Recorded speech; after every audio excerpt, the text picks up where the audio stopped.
statements, if or any loop statements, then we cannot predict that dependence. So that type of dependence we will call it as control dependence. One second.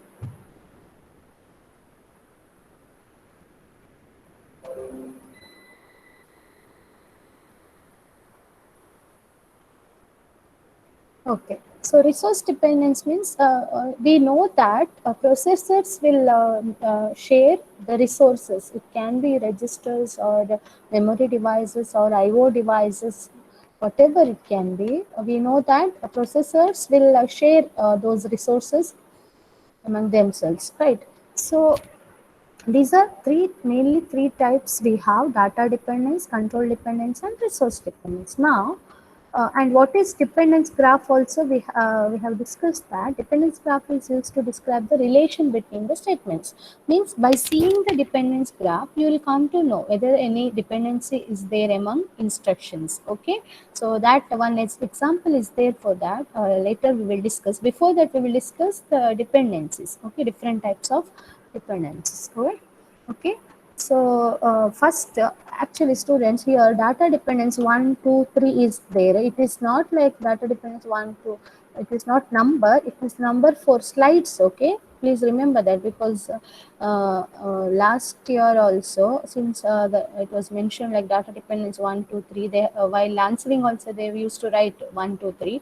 So don't do that. I forgot to delete that. Actually, I could have edited that. I forgot. So please don't write like that. Actually, mainly we have flow dependence, anti-dependence, output dependence, IO dependence, and unknown dependence. Under data dependence, we have 5 types. That's it. Okay, it is not like dependence 1, dependence 2, dependence 3. Getting, no students? Okay, now we'll discuss one by one. Flow dependence, anti-dependence, already it is done. Because of network issues, we were not able to hear that properly. I know that. So Ma'am, not audible, ma'am. again, not audible. Is it audible No, now? ma'am. Then how you are answering now? Audible, ma'am. Audible, Oh, ma'am. okay. Then it is his fault, I guess. Okay. If any problem, please Pratish unmute and let me know. If I exit from the class, please let me know through WhatsApp. Okay. Okay, ma'am. Okay. Okay, okay. Sometimes it happens. You have experienced that. Okay. Now, flow dependence means if S1, if we have two statements like S1 means A is equal to B plus C, and S2 is equal to one more statement we have. So two statements we have. If the execution path is like we will execute S2 after S1, then if at least one output of S1 is used as input to S2, then we will call it as flow dependence. Means, example also I have given, and repeat students, I have A is equal to B plus C, and I have A is equal to B plus C, and now I have Z is equal to A plus X. Z is equal to A plus X. Now A is output of S1 statement, right? A is output of S1 statement. I am giving that as input to S2. That time what we can tell that type of dependency, students, it is data dependence only, but which type of data dependence? Flow dependence. Flow depends. How we will denote? We will denote it using arrow mark. Means S2 is dependent on dependent on S1. It is flow dependence. Got? Now anti-dependence. Anti-dependence means if output of S2 overlaps the input of S1. Output of S2, whatever the output variable is there for second statement, it overlaps the input of S1. I can give an example. Please listen carefully. Now I have A is equal to B plus C. I have A is equal to B plus C, and second statement is B is equal to X plus Y. Now what happens? B is output variable for statement 2. At the same time, it is input variable for statement 1. Okay, A is equal to B plus C, that is S1. Then A is equal to B plus C is S1. Then B is equal to X plus Y is S2. Okay, that time output input variable of S1 becomes output variable for S2. So it overlaps. It should not happen, right? So we have to see that whether it can be executed parallelly. Okay, that we have to take it. So that is anti-dependence. Anti-dependence means now we can say that the variable of output variable of S2 dependent on this one, input variable of S1. Okay, here there is a dependence between input variable of S1 and output variable of S2. Okay, so here it is clearly given. I'll read once. A statement S2 is independent on statement S1. It is independent. We can execute without S1 also. Why? Why? Because we are using the input of S1 as output for S2. There is no dependence, but there is a anti-dependence because there are possibilities of overwriting that content. That's it. Got students? There is no flow dependence. Without the execution of S1 also we can execute S2. But in first case, without the execution of S1, we cannot execute S2. That is flow dependence. Here in second case, we can execute S2 without the execution of S1. But there is a dependence. Which type of dependency? Anti-dependence means input variable of S1 is using as output variable of S2. There are chances of overwriting the content. So that we have to take care. Got students? Okay, flow dependence and anti-dependence. Don't get confused. Okay, it is clearly given that if S2 follows S1 in program order, means first we have S1, then we have S2, and output of S2, output variable of S2 overlaps the input of S1. So example is A is equal to B plus C, A is equal to B plus C, then B is equal to X plus Y. So B is common there. Okay, B is acting as input variable in for S1 and output variable for S2. So got the difference, students? I want response. Got the difference between flow dependence and anti-dependence?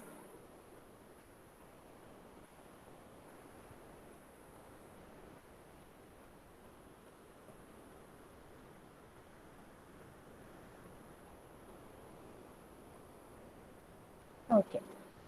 So now let me continue with the next topic. Okay, next is output dependence. Okay, next is output dependence. It is denoted by a bubble followed by arrow mark. Okay, so here two statements are output dependent if they produce the same output variable. For example, A is equal to B plus C, and again A is equal to X plus Y. Here there is no dependence between input variables. Input are different. In first case, in statement 1, input are A and B. In statement 2, input are X and Y. But output variable is same. A is equal to B plus C, A is equal to X plus Y. Now it is output, it produces the same output variable, right? So it is, we can call it as output dependence. Output dependence. So that symbol also you have to remember how you can write the output dependence, because when we are writing dependence graph, by seeing that symbol only you can tell S1 is output dependent on S2 or S1 is flow dependent on S2, like that you can tell. Okay, that is why you have to take care of that symbols. Okay, so next is IO dependence. Here read and write are IO statements. That we know that read and write are IO statement, input and output statements respectively. So IO dependence occurs when the same file is referenced by both input and output statement.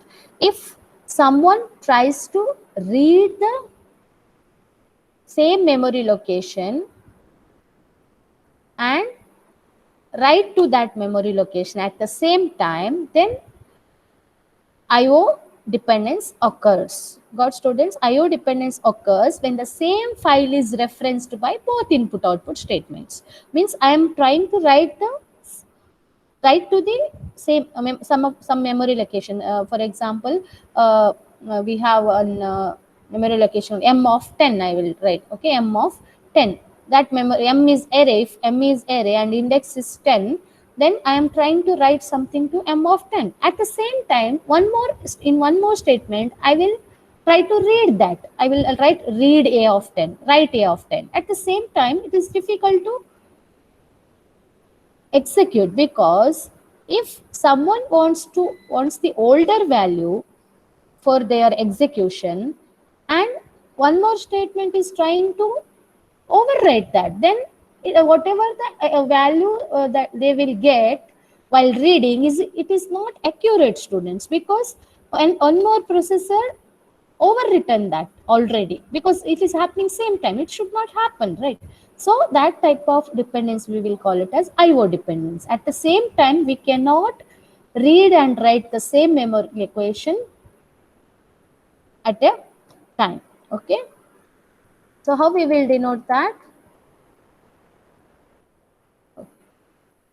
Here we have, we will write here that IO is missing actually, denoted by arrow mark. Again, it is there, it is wrong, because flow dependence also we are writing like this. We will write like this. See, students, see the example for input output dependence. Okay, 1 second, students. Drishya.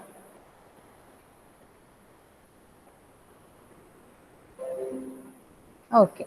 So here we have one example. We have set of instructions. We have 4 statements: S1, S2, S3, S4. So what is there in first statement?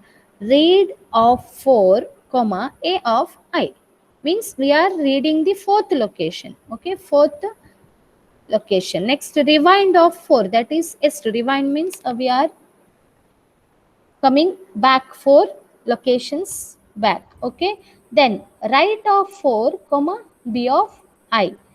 Now rewind of 4. Here what is there? S1 is input output dependent on S2, because that location same we are referring here. Okay, location we are referring same, both are 4. Got, students?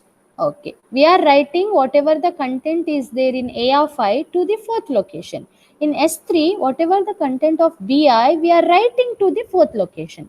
So, if we can say that S1 and S3 are output dependence. Getting, students? See, students, that 4 refers the memory location. A of I means some content. We know that we will write A of I means some value it will contain. B of I, it will contain some value. What we are doing? We are, in one statement we are reading that, in another statement we are writing that. So we have to take care that these uh, both statements, while we executing parallelly, we have to take care that. Okay, because it should not overwrite the old value. For someone wants the old value and it is overwriting again, whatever the value they are getting is not accurate value. Overwritten value they will get. Suppose I have value 10 in 4th location. Now one more statement wants that value. It wants that content 10, but now S3 is overwriting that and it is writing 20 into that. Then whatever one more statement who wants that value will not get the accurate value, because they want 10 but now they are having 20 in that. It should not happen. So you have to imagine that, students. Okay, try to understand that. So that is about IO dependence. This is the example for that. Now one more we have unknown dependence. Okay, unknown dependence. Unknown dependence means we cannot tell which type of dependence may arise. When it happens, we have some of the possibilities here. Unknown dependence means we cannot tell it is flow dependence or anti-dependence or IO dependence, like that. Okay, so when it may arise, we will see the subscript of a variable is itself subscripted. Subscript means now in array we will use A of 1 or A of 2. Okay, so that subscript is again subscripted. Then suppose I have one array called C students. Now in A of 1 I have value 10. A of 1 I have value 10. Okay, and one more array is there, that is like x array is there. Now want to subscript that. Now I want to subscript, give I want to give one subscript for that. So x of I want x of 10, but that 10 value is there in a of 1, right? Now I will give x of a of 1, x of a of n, that is nothing but x of 10, because whatever the value is there in a of 1, I need that value. I don't know that value, what is that? I need whatever the content is there in a of 1. That time I will give x of a of 1. That means x, whatever the content is there in a of 1, will be given as subscript to x. That is the, this first point says the subscript of a variable is itself subscripted. Okay, that time some of the dependence may arise. We don't know what type of a dependence is there. Okay, so next is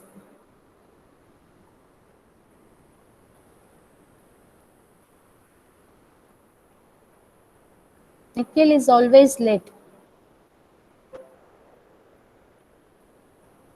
Okay, students. So one more, that is one possibility.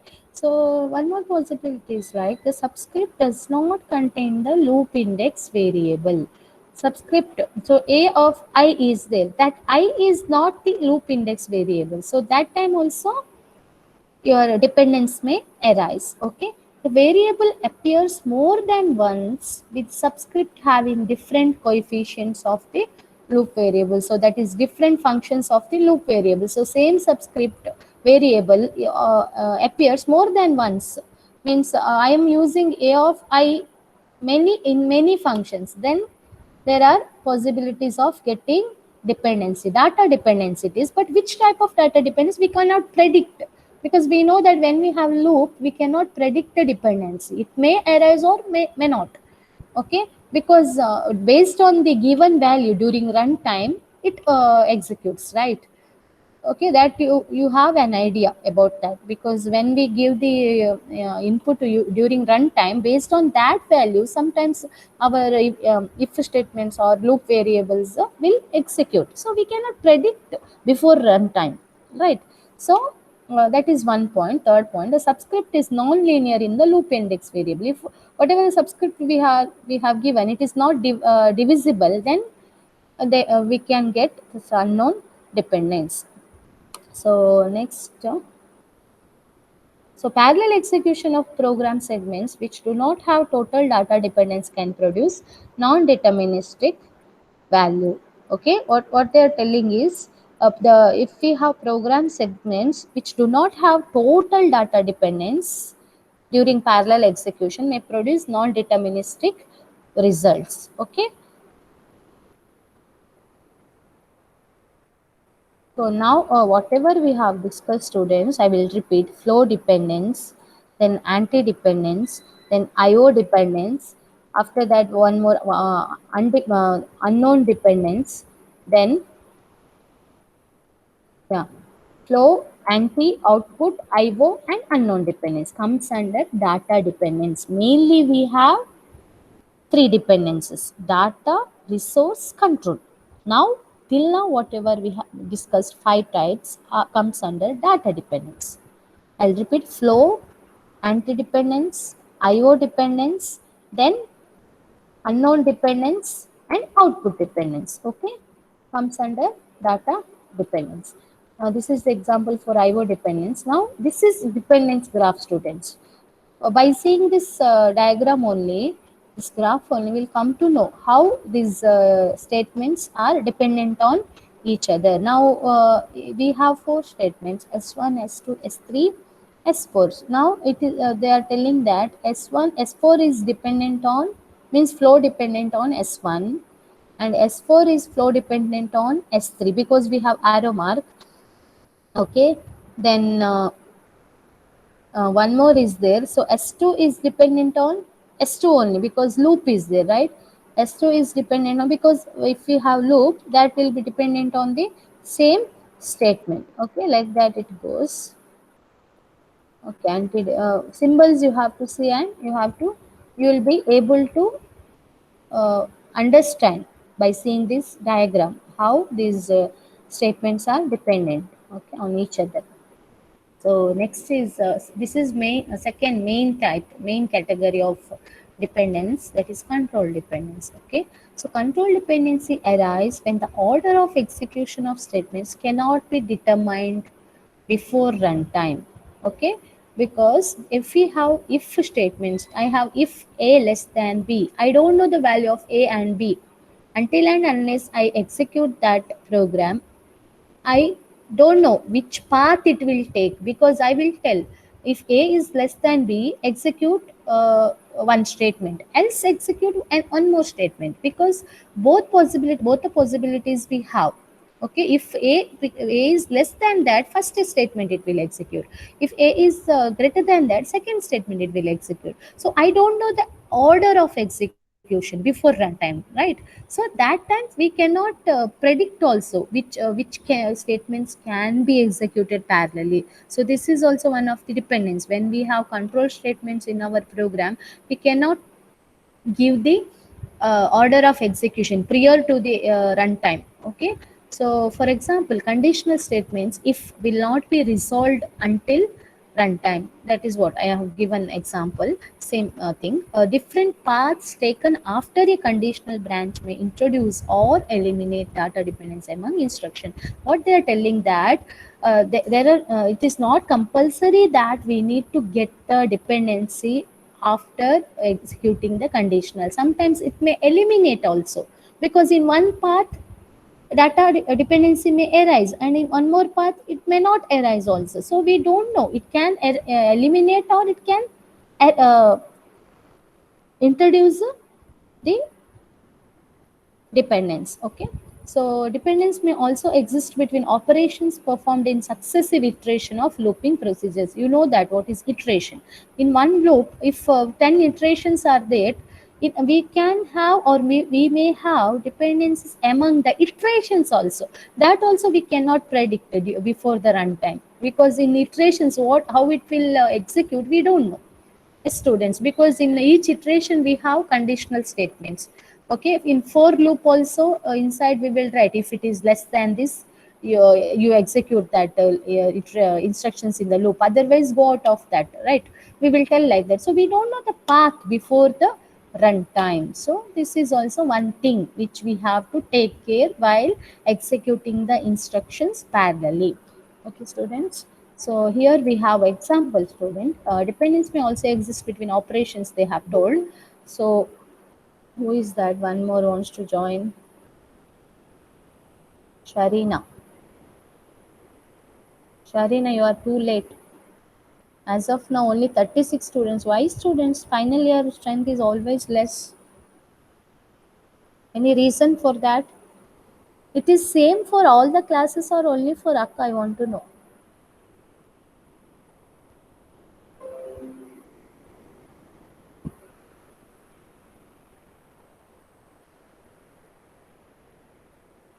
No one is answering. Okay, let me continue. Okay, so here we have one program, students, one program segment we have.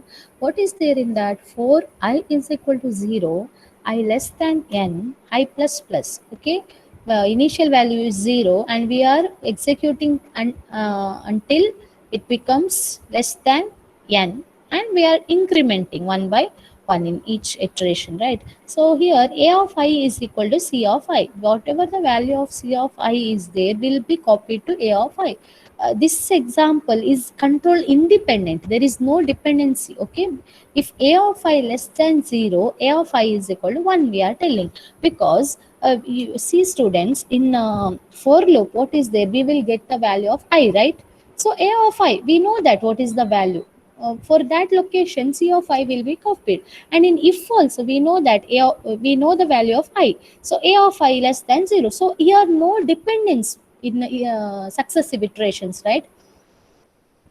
It is not dependent on the previous execution, or it is not dependent on next execution here, because whatever the value it needs that value is getting in each iteration, right? Because I value it needs in both the statements, that I value I'm getting in each iteration, because I don't have I minus 1 or I don't have I plus 1. Got, students? So This example is control independent. There is no dependency. Okay. But one more example we have here: the successive iteration of the following loop are control dependent.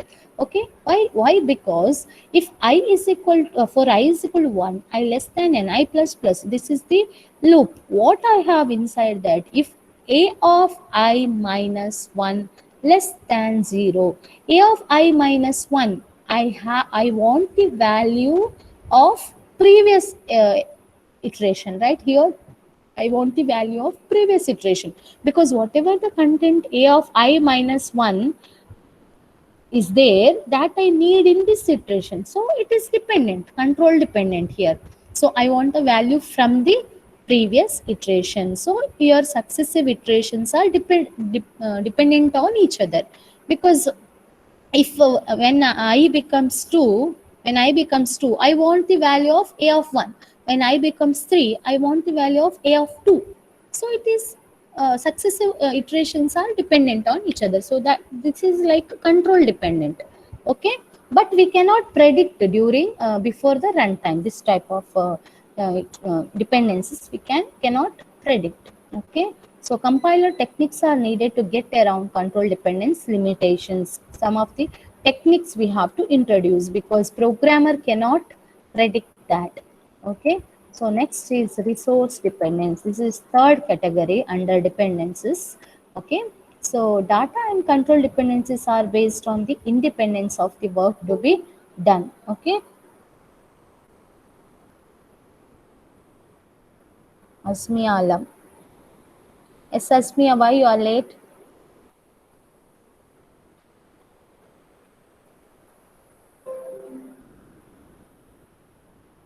Okay. So when this resource dependence occurs, when we are the different processors are sharing the same devices, then this resource dependence may arise. Now, resource independence is concerned with conflicts in using shared resources such as registers, integer and floating point ALUs. Means registers all the processors will share. Integer and floating point ALUs means units which performs integer operations, which performs floating point operations. That will be inside this ALU, right? Arithmetic and logic units. So if those functional units will be shared by the different processors, so there may be a dependency. That type of dependency we will call it as resource, because they dependent on those resources, right? So ALU conflicts are called ALU dependence, and memory conflicts are called storage dependence. If we are dealing with the registers, then that type of dependence we will separately, again we will call it as memory storage dependence. If there is a dependency among functional units, it can be arithmetic logic unit. Inside that we have integer and floating point units. Then that type of dependence we will call it as ALU conflicts. Okay. Okay, students. So next is what they are telling is that the transformation of a sequentially coded program into a parallel executable form can be done manually by the programmer using explicit. This we have discussed while discussing the implicit and explicit parallelism. Explicit means programmer has to do it manually. Implicit means compiler has to detect the parallelism and it has to do the further whatever the procedure is there, how to write the different modules to execute those instructions parallelly. It has to take care. That one example you might have remember that two examples we had: implicit parallelism and explicit parallelism. One diagram for each we have discussed that. So in that we have seen in explicit, programmer has to mention that. In implicit we have the uh, compiler itself will do that. Okay. So or done by a compiler detecting implicit parallelism automatically. So in both the approaches, the decomposition of program is primary objective. Decomposition means how to divide the instructions, means which set of instruction can be given to which processor. So that decomposition means dividing those programs is the primary objective that we have to see. because we have to take care of dependencies. If there is any dependency, we cannot give it to other processor. Okay, whatever the dependencies are there, that we have to give to same processor. One by one only it has to execute.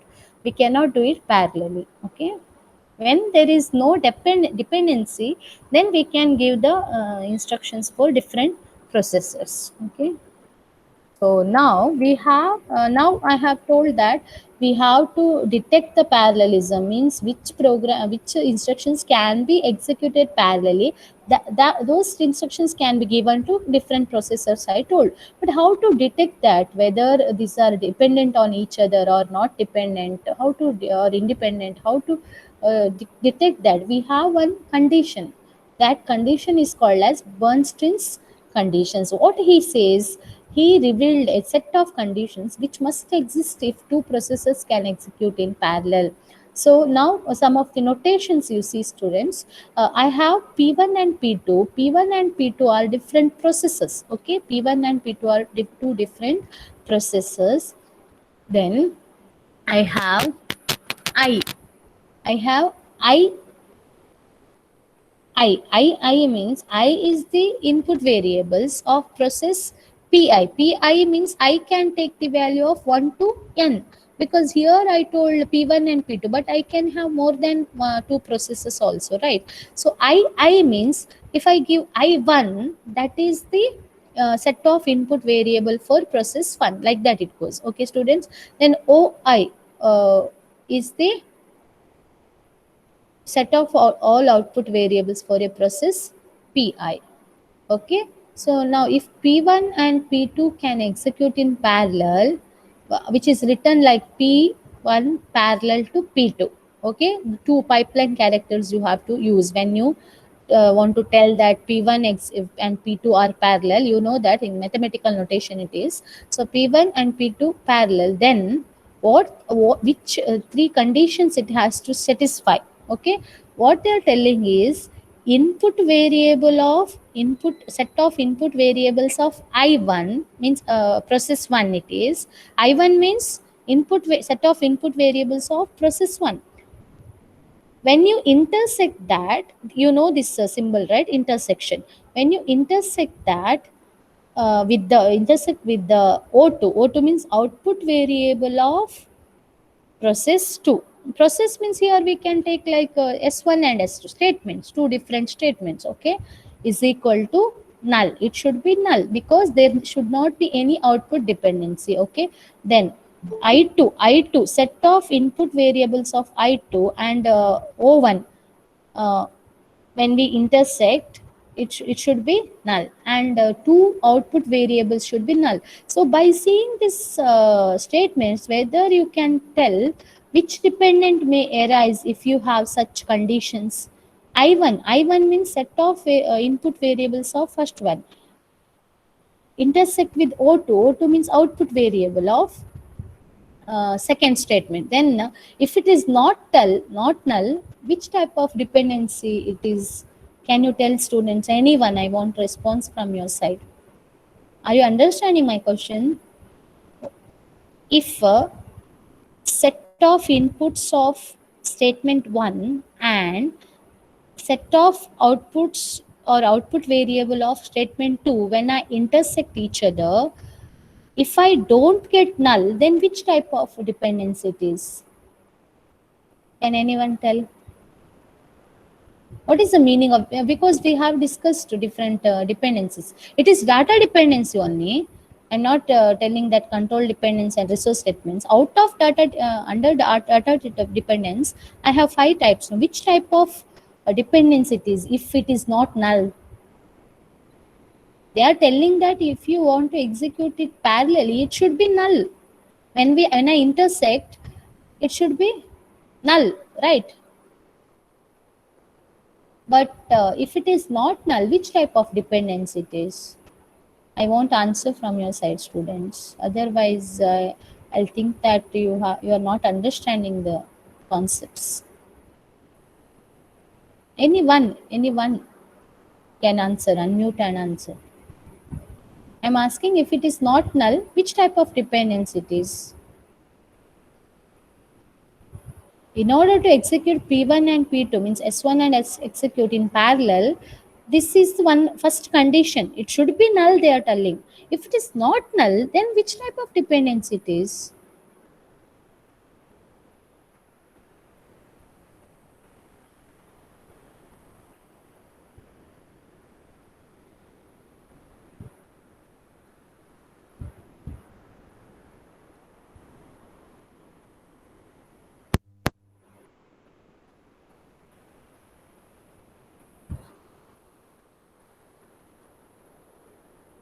Which type of dependency, students?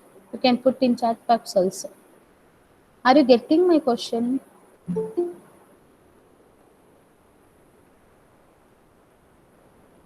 Are you getting my question, students? Say yes or no. If no, answer from other side, it will be like one-way communication.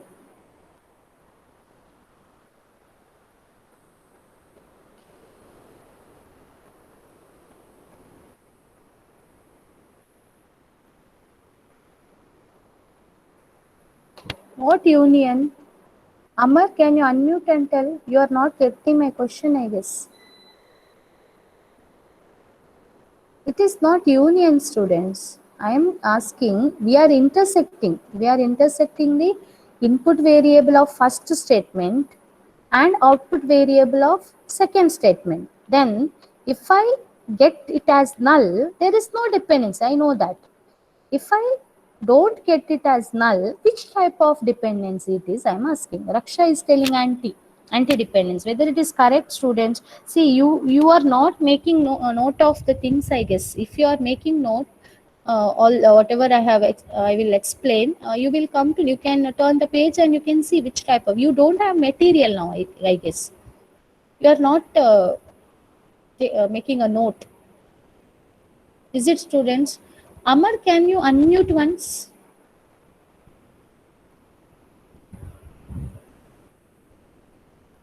Amar and Sukar. Amar or Sukar. Yes, Amar. Are you listening? Microphone is not proper. That is the reason. Always you will be quiet. Till now, I didn't hear your noise.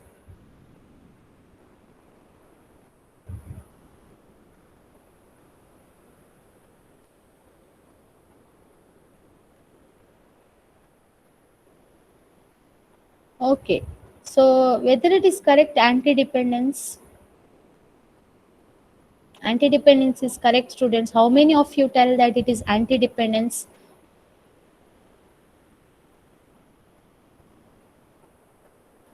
Why you have given union as answer, I don't know. We are intersecting. Union means we are combining whatever we have. Intersection means some common should be there, right? Union means whatever the variables are there, we will write everything.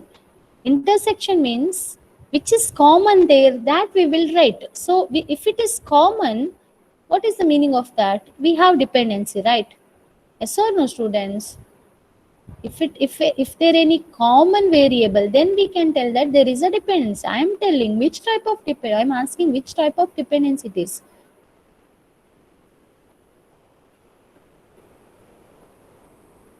Because input variable of first statement and output variable of second statement, if it is common, which type of dependence it is? Please try to understand my question and try to answer, students. Then there is no, otherwise there is no point of doing explaining.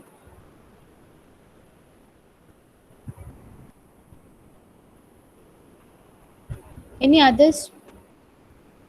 Shama is not there. Aditi, always she'll respond otherwise.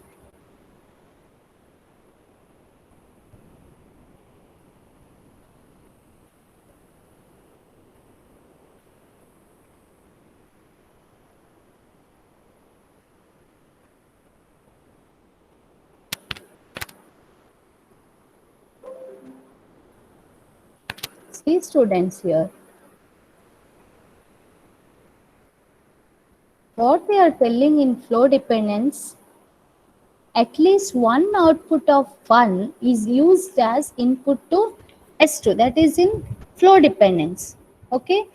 In anti-dependence, what they are telling, if output of S2 overlaps the input of S1, means input variable of S1 and output variable of S2 are same.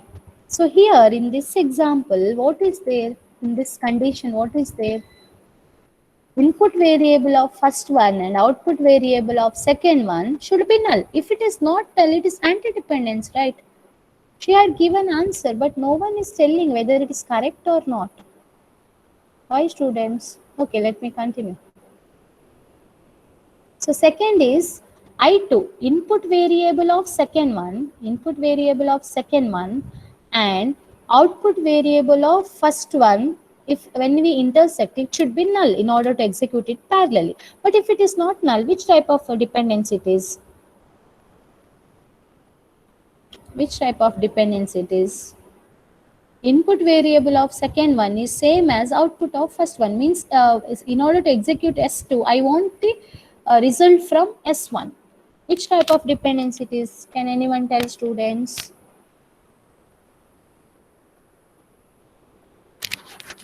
Can anyone give answer?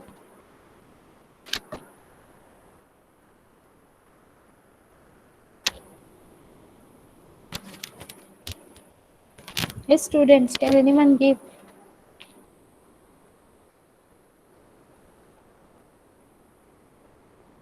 Raksha, do you know?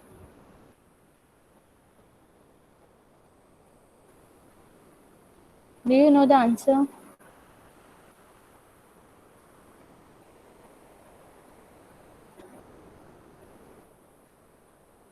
Where is Pratiksh now? Raksha don't know. Anti-dependence you are knowing. Now which type of dependence you don't know? Means input of second one, means whatever the input is there, that I want from the output of first one. Means when I have I2 intersection of I2 and O1 means output variable of first one. That is flow dependence, students. I want the result of first statement in order to execute second. That is flow dependence. First case is anti-dependence. I am telling, if we don't get null, then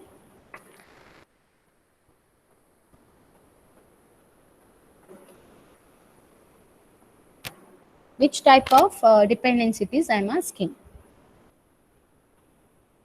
Okay, so first I1 intersection of O2, I1 and O2, if when I intersect, if I don't get null, it is anti-dependence. When I intersect I2 and O1 and I don't get the null, means it is flow dependence.